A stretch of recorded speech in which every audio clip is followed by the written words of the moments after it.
Railway কর্মীদের কর্মবিরতি সম্পর্কে আরও জানাতে কমলাপুর রেলওয়ে স্টেশনে আছেন আমাদের সহকর্মী কায়কোবাদ মাহমুদ। আমরা এখন সরাসরি তার সাথে কথা বলছি। কায়কোবাদ, কর্মবিরতি বিষয়ে আপনার কাছে সবশেষ কি তথ্য আছে আমাদেরকে জানাবেন।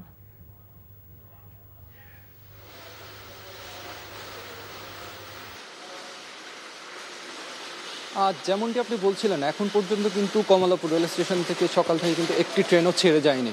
অর্থাৎ আজকে 28 তারিখে কিন্তু কোনো ট্রেনই এখান থেকে ছেড়ে যায়নি। আর অন্যদিকে যেসব ট্রেন কিন্তু গতকাল রাতে ছেড়েছিল সেগুলো কিন্তু এখানে এসে পৌঁছেছে।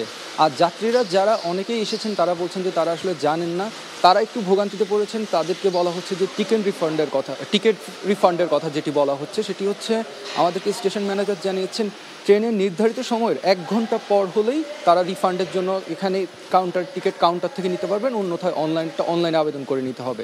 এছাড়া এখানে এইমাত্র আমরা যেটি দেখে আসলাম যে এখানে ঐক্য পরিষদ, রানিং স্টাফ ঐক্য পরিষদের সাথে কিন্তু এইমাত্র মিটিং চলছে, একটি সভা চলছে।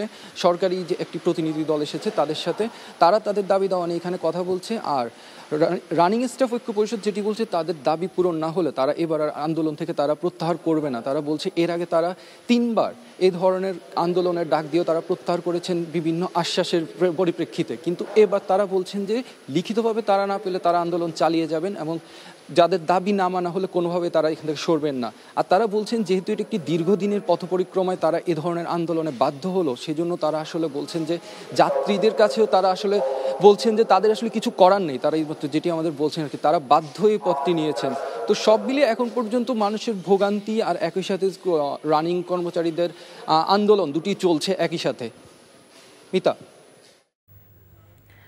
জানছিলাম রেলওয়ের রানিং স্টাফদের কর্মবিরতির খবর। 250-টিরও বেশি ডিজাইন অপশন নিয়ে ওয়ালটন স্মার্ট ফ্রিজ, বোঝে আপনার প্রয়োজন।